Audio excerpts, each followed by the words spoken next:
Welcome to new video friends. तो इस video के अंदर हम बात करेंगे कि थॉमसन मॉडल एटम क्या था। Thompson model of an atom क्या था।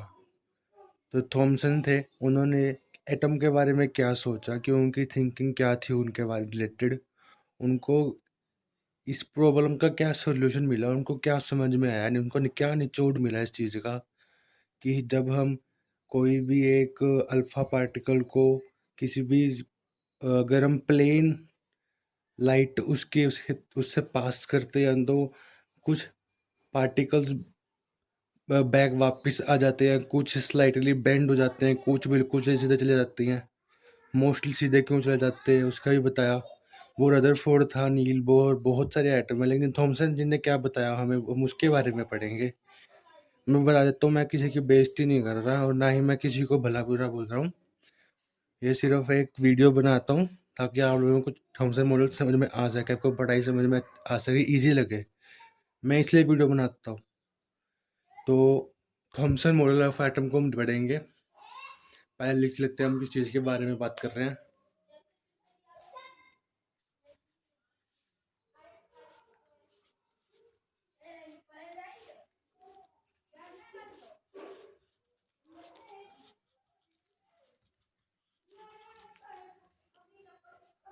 Thompson models of atom.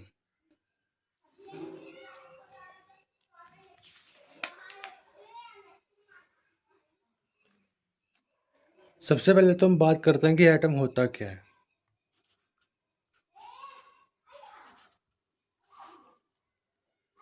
देखो, एटम को हम इनडिविजिबल कहते हैं, पार्टिकल कहते हैं, और भी काफ़ी चीज़ें यूज़ हो चुकी हैं एटम में, जैसे जो कि हम मोल कंसेप्ट पढ़ते हैं। 1 mole is equal to 6.022 into 10⁻23 particles, जो कि बताता है कि एक मोल के अंदर कितने एटम्स हैं, कितने मोलिक्यूल्स हैं, एक मोल ऑफ मोलिक्यूल में कितने मोलिक्यूल्स होते हैं, ये सब कुछ बताता है। मोल कंसेप्ट हम उसमें पढ़ते हैं, लेकिन फिलहाल हम एटम के बारे में पढ़ रहे हैं। तो एटम के बारे में मैं ये बताना चाहूँगा कि एटम एक इनडिविजिबल पार्टिकल होता है। इनडिविजिबल कैसे कहें? इनडिविजिबल कहते हैं कि ये और डिवाइड नहीं हो सकता। ठीक है, तो अब हम इसको कैसे समझाएंगे, हम इसके बारे में क्या लिखेंगे, तो वो देखते हैं।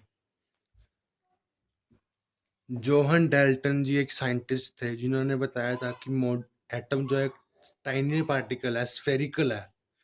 यहाँ तक कि यहाँ हमें किसी ने नहीं बताया कि आखिर ये स्फेरिकल क्यों होता है। हम मतलब एटम होता क्या है, मतलब उनको जब मतलब देखते थे, कुछ सॉल्व करते थे, मतलब किस चीज़ के बारे में जानने की कोशिश करते थे, तो उनको कुछ ना कुछ हिट करता था। तो उनको एक इसी एटम के ऊपर आने का एक मतलब सॉल्यूशन मिला कि चलो इसके बारे में बात करते हैं। तो तब वो एटम के ऊपर आया। तब उन्होंने बात करी कि एटम क्या होता है। एटम होता है टाइनी पार्टिकल जो कि एलिमेंट्स के बीच का होता है। एलिमेंट्स होते हैं उनका टाइनी पार्टिकल जो कि और डिविजिबल नहीं हो सकता, इसको हम और डिवाइड नहीं कर सकते। जैसे कोई भी एलिमेंट है, ये लगा लो मरकरी का कोई एलिमेंट है, तो हम मरकरी को कितना भी काट सकते हैं, कितने सारे हम पार्टिकल्स कर सकते हैं। लेकिन एटम ही एक ऐसा है कि जिसको हम नहीं डिवाइड कर सकते। एटम लास्ट पोजीशन है, और ये हमको डेल्टन सर जी ने बताया था। ठीक है, तो उन्होंने ही ऐसा मतलब एक बात यह भी है कि उन्होंने कहा कि एटम टाइनी पार्टिकल है और स्फेरिकल है। तो अब बात आती है स्फेरिकल ही क्यों है।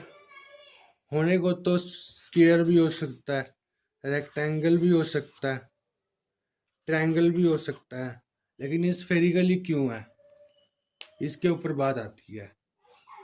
तो इसका सॉल्यूशन, इसका आंसर ये है कि स्फेरिकल ही एक बहुत ही नेचुरल ऑब्टेनिंग कंडीशन है, बहुत ही नेचुरली ऑब्टेन्ड आत्मा कह रहे हो, आत्मा बहुत ही नेचुरली कंटेंट आत्मा है, एक ऐसी वो है। मतलब एक कैसे कहें कि ना, ये स्फेरिक पानी की ड्रॉपलेट ले लो, स्फेरिकल है। ठीक है, और भी काफ़ी चीज़ें हैं जैसे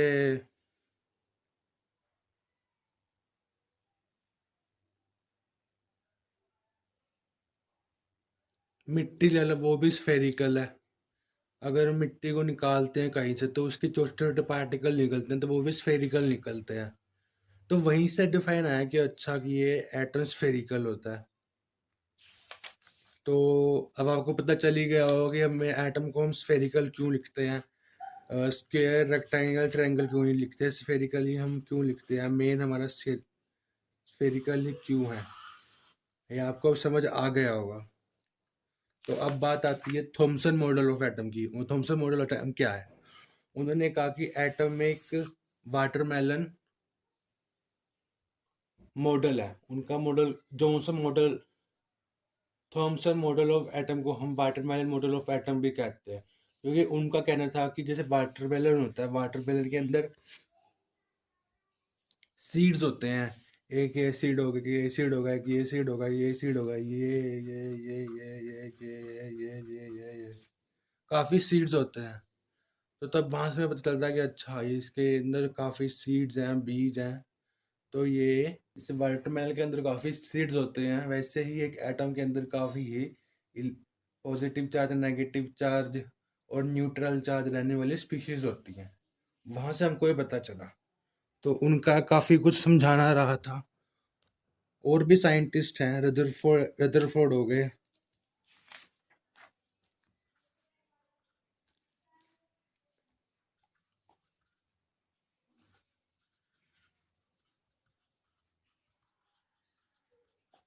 रदरफोर्ड जी हो गए, नील बोहर हो गए।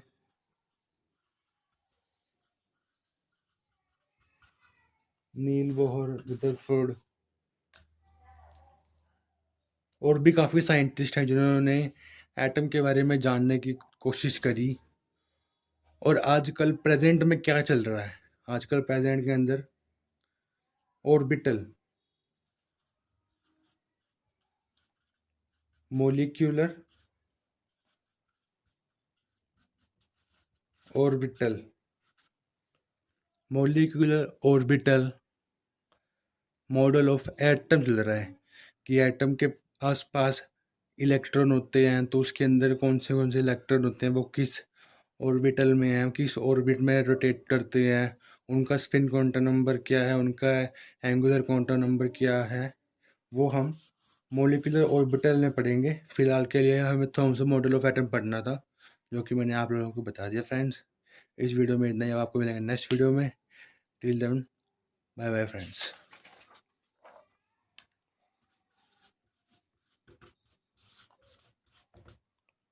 Bye bye friends.